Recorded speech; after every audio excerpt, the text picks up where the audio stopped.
Isang magandang araw mga kaprobinsya. Alam niyo ba nung bata pa kami, yung mga kayakas na katulad nito, ginagawa namin yan ilaw nung mga bata pa kami. At siguro pangilan-ngilan kahit ngayon, meron pa rin gumagamit niyan. Yung sinasabi ko nga palang kayakas ay yung kayakas dahon ng niyog na tuyo na. Meron dun sa baba. Kuha tayo. Tapos gagawin natin mga kaprobinsya na lag-i o yung gagawin nating ilaw.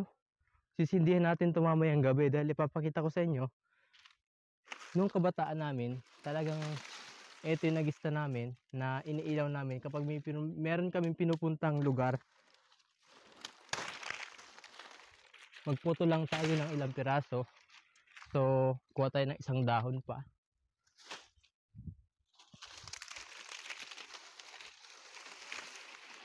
Alam ko yung mga makaka-relate dito ay yung nakatira din sa probinsya at nakagisnan yung gantong uri ng ginagawang ilaw kapag sapit ng hating gabi.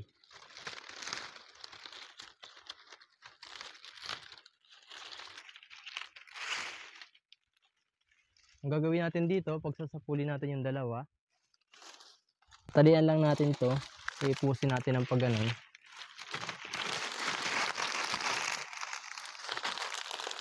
Tapos itatali natin yung kamay niya dito, ay yung ano, ting-ting. Hit natin.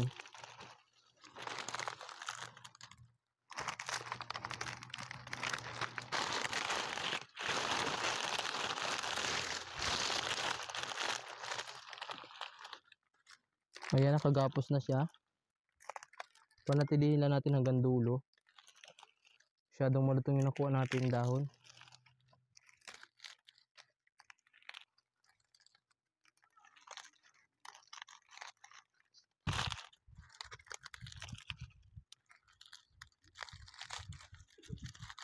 At eto na mga kaprobinsya, nakagawa na tayo ng lag-e. Sisindihan natin ito mamayang gabi para mas makita natin yung liwanag na gawa nito. A few moments later.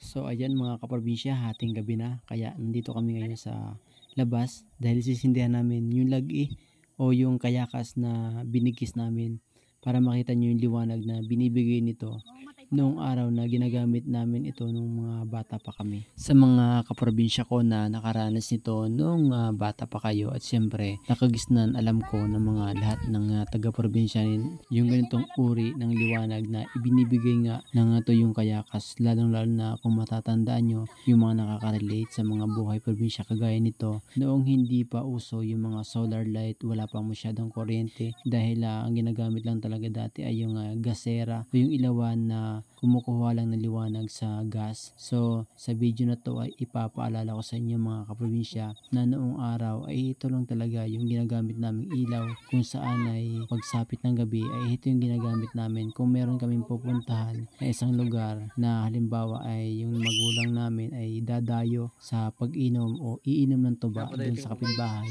na medyo may kalayuan sa aming lugar, kaya ito talaga yung ginagamit namin. Bukod dito ay meron pa rin kaming ibang ginagamit kagaya ng kung tawagin nila ay kung tawagin nung araw, kung matatandaan nyo, ay yung kalboro na nasa bote tapos may gas, lalagyan ng bunot sa dulo and then itataktak kapag nawawala ang dalit.